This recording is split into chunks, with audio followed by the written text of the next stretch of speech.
Who can witness the miracle? Raise your hands. किसको बहुत ज़्यादा ह्यूज डिफरेंस फील हुआ while drawing with the results? Better proportion था, ज़्यादा कॉन्फ्लिक्ट नहीं हुआ दिमाग में, स्ट्रेस कम फील हुआ, टाइम का पता नहीं चला. You all are drawing since an hour. इस स्टेट में पहुंचना पड़ता है तब ऐसा ड्राइंग होता है. कितना डिफ़िकल्ट था, कोई भी पहली बार में ऐसा नहीं कर सकता था. It was difficult. पर यहाँ पे क्या हुआ कि जब हम लोग ने ड्राइंग को उल्टा कर दिया, ठीक है, होता है कि ये कैसे होगा, क्या है ये, अपना खुद का L mode is very dominant in our brain. तो जब वो रीडिंग ही नहीं कर पा रहा था, उल्टा हुआ कि ये है क्या, तो वो तुरंत स्टेप बैक हो गया. अरे मुझे नहीं पता ये हो क्या रहा है, मतलब व्हाट इट इज़. तुरंत राइट ब्रेन जंप किया कि ये टास्क तो मैं कर सकता हूँ, है ना. राइट हेमिस्फीयर ऐसा एक्ट किया और automatically you made the drawing. इस चीज़ को ही एक्टिवेट करना है अपने ब्रेन में टू बी मोर क्रिएटिव. ठीक है. This is one of the most amazing capabilities of human brain is the ability to record the perceptions in drawing. और किसी चीज़ से नहीं कर सकते. जो चीज़ हम देख रहे हैं, परसीव कर रहे हैं और हम उसको कॉम्प्रिहेंड कर रहे हैं, उस चीज़ों को हम सिर्फ ह्यूमंस में ही, ह्यूमन ब्रेन में ही ये ताकत है कि हम उसको रिकॉर्ड कर सकते हैं ओनली थ्रू ड्राइंग्स. तो we should cherish this ability and try to improve it by focusing on it. Thank you.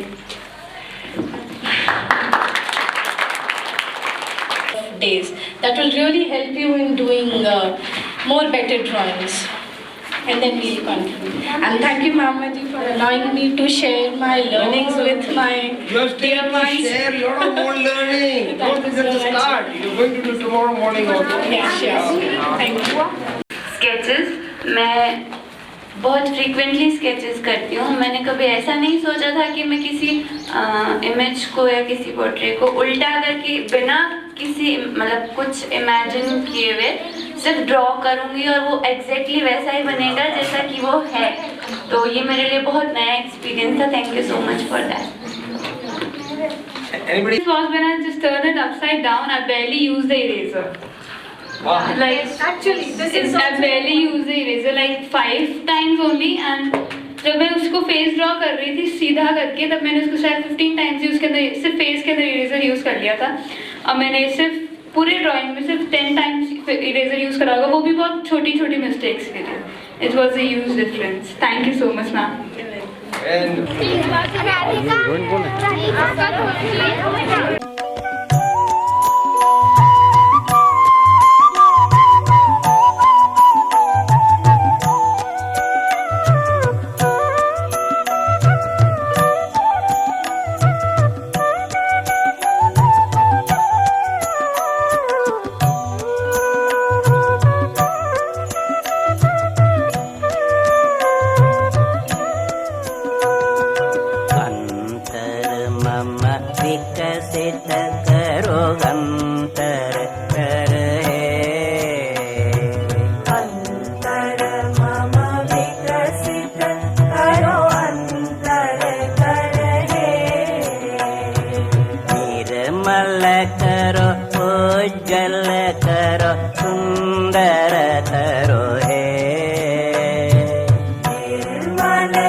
करो निर्भय करो हे.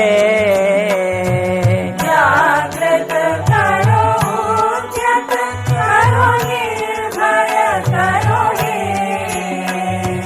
मंगल करो निरल स्नेह संशय करो हे.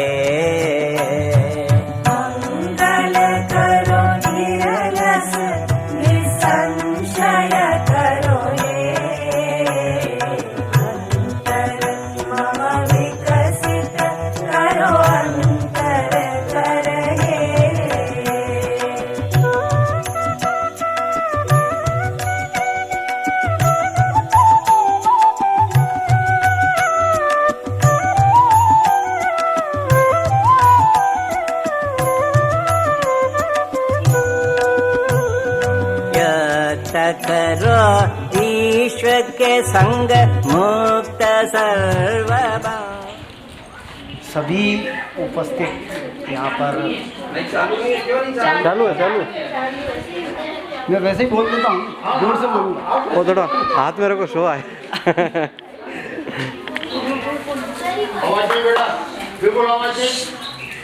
आप सभी शिविरार्थियों का मैं यहाँ पर हार्दिक स्वागत करता हूँ।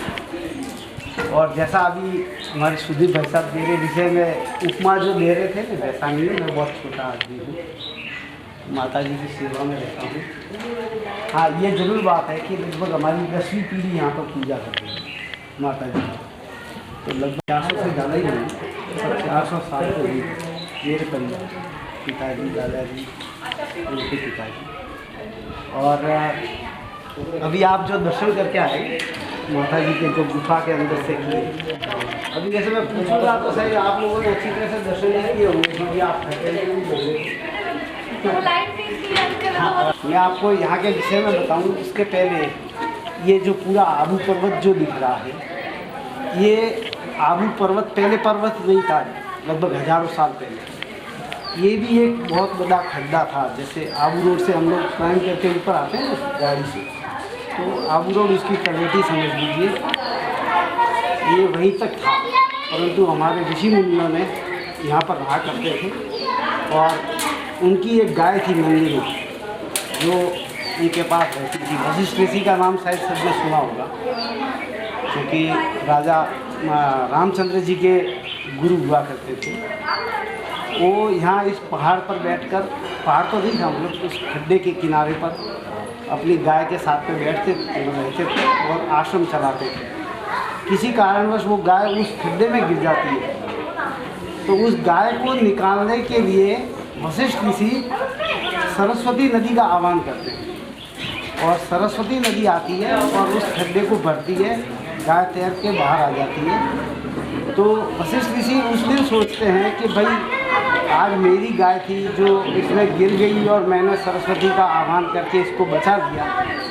आने वाले समय में यहाँ पर जब लोग होंगे तो ये इसकी व्यवस्था कैसे होगी। तो वो फिर हिमालय से प्रार्थना करते हैं, हिमालय से प्रार्थना करते हैं कि भाई इस खड्डे को आप पूरा करो ताकि यहाँ पर ये जो समस्या है, कोई मनुष्य इसमें ना गिर जाए, कोई प्राणी ना गिर जाए, वो समस्या का समाधान हो सके।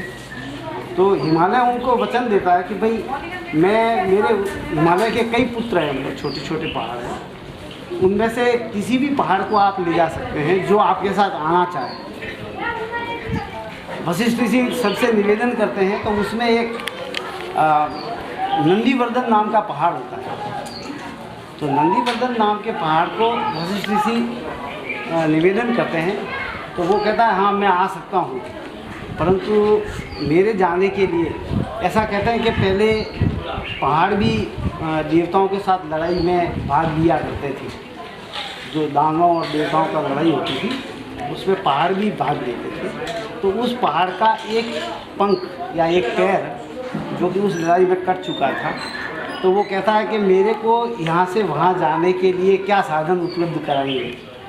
तो वशिष्ठ ऋषि के पास ये और एक समस्या आती है, प्रार्थना करते हैं। तो शिव जी के पास वो सर्प ये कहता है कि मैं इस पहाड़ को वहाँ तक ले जाऊँगा, परंतु मेरी भी एक शर्त है। तो उन्होंने कहा क्या शर्त है। तो उन्होंने 2 शर्त मांगी थी। पहला तो ये कि ये जो है ये मरु प्रदेश है और पापियों की नगरी है, इसलिए हम वहाँ जाएंगे तो हमारे ऊपर सारी प्रकार की वनस्पति और जीव जंतु होने चाहिए, तो हम वहाँ चल सकते हैं। तो वशिष्ठ ऋषि ने कहा कि हाँ ये तो सारा उपलब्ध हो जाएगा। दूसरा, जब मैं वहाँ जाऊँगा, ये पहाड़ को लेके जाऊँगा, तो ये पहाड़ का नाम मुख्य नहीं रहेगा, उसमें मेरा नाम जुड़ना चाहिए। तो वशिष्ठ ऋषि ने भी हाँ बता दिया। नंदीवर्धन ने कहा हाँ मैं इसके लिए स्वीकृत हूँ, मेरा नाम नहीं चाहिए। वहाँ से हिमालय से उस नंदीवर्धन को यहाँ तक लाने में अर्बुद नामक सर्प ने सहायता की और इस खड्डे को भर दिया। जहाँ आप अभी बैठे हैं वो पहाड़ है पूरा, इसके नीचे तलहटी है जो अरावली रेंज कहलाती है, वो नीचे चलती है, ये ऊपर है, ये अर्बुदाचल पर्वत है और नीचे अरावली रेंज है, जिसको आजकल आपकी किताबों में अरावली पहाड़ की मुख्य चोटी बोलते हैं। वो ऐसा नहीं है, अरावली तो बहुत नीचे चलती है। तो वो अर्बुद नामक सर्प ने यहाँ लाया और पहाड़ को यहाँ ला के अंदर रख दिया। वशिष्ठ ऋषि ने सब देवी देवताओं का आह्वान किया और आबू पर्वत पर सारे ऋषि मुनियों के आश्रम में और देवी देवता भी यहाँ पर विराजमान है, सभी देवी देवता, जिसमें शिव जी हैं, विष्णु भगवान हैं और सप्त ऋषि मंडल जो है उनके सप्त ऋषियों के आश्रम भी आबू में हैं। मतलब है बहुत विकट जगह। जैसे अभी सुधीर भाई ने पूछा ना ऊपर कौन कौन नहीं जाना चाहता, तो कई हाथ खड़े हुए थे।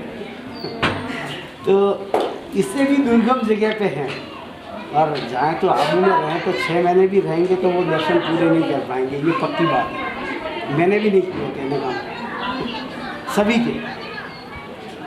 तो अर्बुद नामक सर्प यहाँ इसको लेके आया, वशिष्ठ ऋषि ने सबकी स्थापना की तो सारे ऋषि मुनि देवी देवता यहाँ उपलब्ध हो गए। यहाँ पर सब प्रकार की वनस्पति है जो हिमालय में पाई जाती है, अभी भी है वो सारी वनस्पति। और फिर माता जी की इस गुफा में मतलब प्रकट किया माता जी। ये माता जी की जो अंदर प्रतिमा है वो ऐसा कहते हैं बनाई नहीं गई, वो स्वयंभू है और 5,500 वर्ष तक का तो देह है। और इनके नीचे आप जिस रास्ते से आए वहाँ पादुका दर्शन किए होंगे भी आप। वो माता जी की पादुका हैं, ऐसा कहते हैं। हमारे फादर्स के पहले सारे ऋषि मुनि लोग वही पूजा करते थे, परंतु देवी जी ने वहाँ पर उनको दर्शन करके कहा, दर्शन दे के कहा कि मैं अब इस कलयुग में यहाँ पर नहीं रहूँगी, मेरा निवास स्थान यहाँ ऊपर गुफा में रहेगा और मैं गुप्त रूप से रहूँगी। जो बिरले लोग होंगे वही मेरे दर्शन कर पाएंगे। तो आज से पहले मतलब आज से 25 साल 30 साल पहले जब यहाँ टूरिस्ट प्लेस जैसा नहीं था, दर्शनीय स्थल था, तो लोग काफ़ी कम आते थे गर्मियों में और दीपावली पे। तो वो दर्शनार्थी आते थे, वो मंदिरों पे ही रुकते थे, होटल्स वगैरह नहीं थे यहाँ। अब लोग घूमने आते हैं तो उनको शायद वो दर्शन भी ऐसे ही कर पाते। इसलिए मैंने कहा था शायद आपने दर्शन कैसे किए होंगे क्योंकि टूरिस्ट जो आता है ना वो अंदर जाता है ऐसे देख के बाहर आ जाता है, वो माता जी के दर्शन कर दी, क्योंकि माता जी ने कहा ना कुछ बिरले लोग दर्शन कर पाए। तो ये बिल्कुल सत्य है कि माता जी ने ऋषि मुनियों को दर्शन दे के इस गुफा में, अब आप जैसे यहाँ से अंदर एंटर हुए तो अंदर पूरा प्राकृतिक है। अंदर पहला स्टेप अंदर जाते ही पूरा पहाड़ है, बनाया नहीं है, वो पूरा नेचुरल है, कहीं कटिंग किया हुआ कुछ भी नहीं। जहाँ स्टेप्स है वहाँ भी पहाड़ है, इसलिए स्टेप्स बनाए कि आप लोग आराम से जा सकें। और माता जी की गुफा तो बहुत विशाल गुफा है और उस गुफा में बिना एसी के भी ठंडा रहता है। आप लोग चढ़ के आए इसलिए थोड़ी गर्मी लगी होगी, बाकी गुफा में हमेशा गर्मियों में ठंडा रहता है और सर्दियों में गर्म रहता है। और हम लोग अनुभव करते हैं क्योंकि हम लोग सुबह जल्दी अंदर जाते हैं, इसलिए हमको मालूम है कि अंदर कितना ठंडा है या कितना गर्म है। तो ये तो माता जी के विषय में है, ये स्वयंभू है। और माता जी के जो 52 शक्तिपीठ हैं, जहाँ जहाँ माता जी के जो जो अंग गिरे हैं उनमें से एक ये शक्तिपीठ है। यहाँ माता जी के लिप्स है, लिप्स को संस्कृत में अधर बोलते हैं, इसलिए ये माता जी अधर देवी के नाम से भी प्रसिद्ध है। परंतु लोग ये ऐसा समझते हैं कि अधर मतलब माँ ये ज़मीन से ऊपर है, मूर्ति ये है वो है, पर ऐसा कुछ नहीं। ये संस्कृत शब्द है और माता जी का शक्तिपीठ है, इसलिए अधर देवी के नाम से। आबू के अंदर सब प्रकार की वनस्पति है। यहाँ पर ऐसे ऐसे जीव जंतु हैं जो मतलब सबसे प्रजाति एक सांप देखोगे, स्नेक, ऐसे स्नेक हैं जो या तो आसाम में मिलते हैं या माउंट आबू में मिलते हैं, या हिमालय में मिलते हैं या माउंट आबू में। ऐसे ऐसे पेड़ पौधे हैं जो हिमालय में हैं या माउंट आबू में हैं। और इससे आप 10 किलोमीटर नीचे जाएंगे, माउंट आबू से जाएगा, हनुमान जी का मंदिर आता है नीचे, उससे नीचे जाते ही सारा क्लाइमेट चेंज हो जाता है, वनस्पति चेंज हो जाती है, आपको दृश्य भी चेंज हो जाएगा जैसे जैसे नीचे जाएंगे। और जैसे जैसे ऊपर आएंगे तो यहाँ का वातावरण चेंज हो जाता है। तो आप सब यहाँ आबू आए हैं, आबू के बाद में आप संत सरोवर में हैं जहाँ स्वामी जी ने बहुत तपस्या की है। स्वामी जी यहाँ भी रहे हैं, आप शायद ऊपर नहीं गए, एक छोटी गुफा जहाँ स्वामी जी यहाँ फर्स्ट टाइम जब आबू आए थे तो बुडेश्वर में और वहाँ रहे। उसके बाद में यहाँ स्वामी जी ने साधना की थी, तब हमारे परिवार के संपर्क में आए थे। जब मेरा जन्मदिन स्वामी जी के सामने मेरा जन्म हुआ स्वामी जी ने यहाँ भी की। एक नीचे त्रिखंडा गुफा है जो बहुत गहन जंगल है, अभी तो शायद उसमें रीछ भी रहता होगा अभी। हाँ रहता, हम गए हुए हैं। तो उस ऐसी जगह पे स्वामी जी ने तपस्या की है। और आज जहाँ संत सरोवर इतना बड़ा आश्रम दिखता है ना, वहाँ जब स्वामी जी आए ना, जब एक छोटा सा कमरा था जिसमें ऐसे घुस के जाना पड़ता था, उसमें भी सांप घूमते थे, ये मैंने देखा हुआ है उससे। और आज स्वामी जी की कृपा से काफ़ी अच्छा आश्रम है। वहाँ की आप वाइब्रेशन देखेंगे तो बहुत अलग मिलेगी। और उस विषय में सुदीप भाई साहब ज़्यादा अच्छा बता पाएंगे क्योंकि आप उनके साथ घूमेंगे ना, इसलिए ये अभी भी आप जिस जंगल में जाएंगे ना, स्वामी जी ने यहाँ का पूरा माउंट आबू का जंगल का एक एक जगह देखी है। यहाँ चंद्र कुंड भी है जहाँ पर चंद्रमा की रोशनी उस कुंड में जाती है। सूर्य कुंड भी है जहाँ सूर्य की रोशनी उसमें जाती है, मतलब सूर्योदय के से और चंद्रोदय के से। तो ऐसे बहुत दूर अंदर जंगल में है ये चीज़। तो आबू बहुत दिव्य जगह है, आप यहाँ पे रहें, यहाँ का आनंद लेना बहुत अच्छी तरह से अच्छा लगेगा। और थकने का काम नहीं है, नहीं थकना। मेरा जैसे मैं भी छोटा था तब यहाँ से पैदल स्कूल जाता था और पैदल आता था। अभी हमारे छोटे बेटे हैं ना, वो 4 साल के हैं, वो यहीं से स्कूल जाता है और यहीं से आता है, वापस ट्यूशन पढ़ने जाता है, वापस आता है, यानी 4 बार चढ़ता उतरता है आज भी। इसलिए थकना नहीं, मन से थकेंगे तो थक जाओगे। धन्यवाद सुदीप।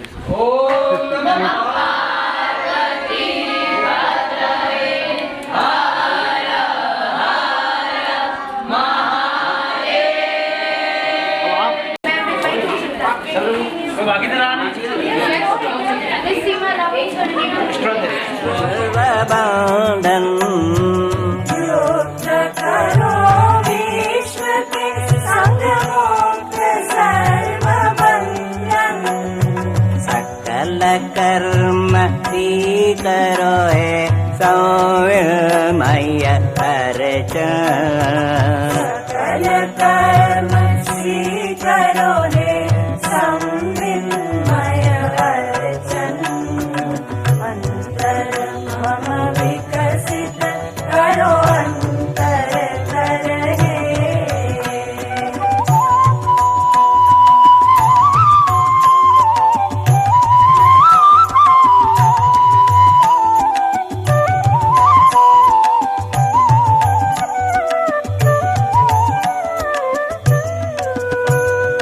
चरण कमल में मन निस्पंदित करो है। चरण कमल में मन निस्पंदित करो हे। नंदित करो नंदित आनंदित करो है। नंदित करो नंदित आनंदित करो हे। नंदित करो नंदित आनंदित करो है। नंदित करो नंदित आनंदित करो हे। अंतर मम विकसित करो अंतर करहे।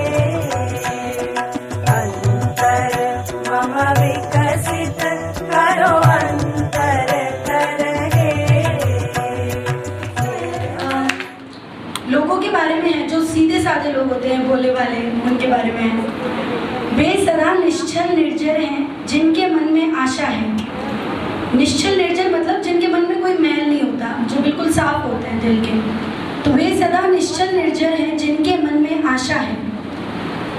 जो भेद देती मन को उनके, वो शर कमान की भाषा है।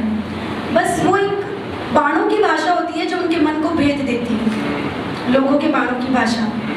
तो वे सदा निश्चल निर्जर हैं जिनके मन में आशा है। जो भेद देती मन को उनके, वो शर कमान की भाषा है। जब जान लिया सारे संसार को, तो धार क्या मझधार क्या। जब चक्रव्यूह को तोड़ चला, तो अंदर क्या और बाहर क्या। क्या बात। Thank you. Fantastic. And another Surbi. Who else? So ये गाते भी है। और जी सही है। No force. कल गाएंगे।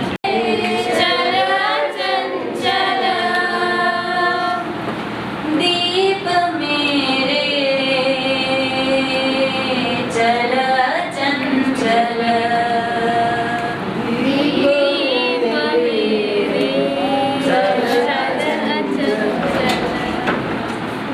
तड़ित से आँखें न स्थगित दम से नहीं हो माना विचलित तड़ित से आँखें न स्थगित। नारी क्षमता मेधा बल का परिचय देती है भारतीय संस्कृति। नारी क्षमता मेधा बल का परिचय देती है भारतीय संस्कृति। डर मोह अहम का विनाश कर आत्मबल जागृत करती है हमारी संस्कृति। परम चैतन्य का ज्ञान आधुनिकता में मान है हमारी संस्कृति। अभ्यास व सरलता का महत्व बताती है संस्कृति। जब सब स्पर्श करते हुए लक्ष्य साधना सिखाती है संस्कृति। न भय का, न मोह का, न अहम का, अपितु वर्तमान में जागृत रहना बतलाती है संस्कृति। वाणी संयम के साथ दक्षता का हितप्रद प्रयोग करना सिखाती है संस्कृति। अविचल ये जागृति साहस से सुरक्षा का पाठ पढ़ाती है संस्कृति। संयम भाव समावेश कर उचित व्यवहार दिशा प्रदान करती है संस्कृति। जहाँ माता पार्वती पिता महेश्वर है, उस धरती के युवा रत्न हैं हम। जहाँ रही हो शास्त्र साहित्य कला सभ्यता धर्म अपार, जहाँ रही हो शास्त्र साहित्य कला सभ्यता धर्म अपार, उस भारत की नारी शक्ति भी अपार। यदि आए शिकारी करने उसे नष्ट, तो जागृति कुशलता व ओजस्विता से इसे बचाना है, कुछ करके दिखाना है। विविधता में संग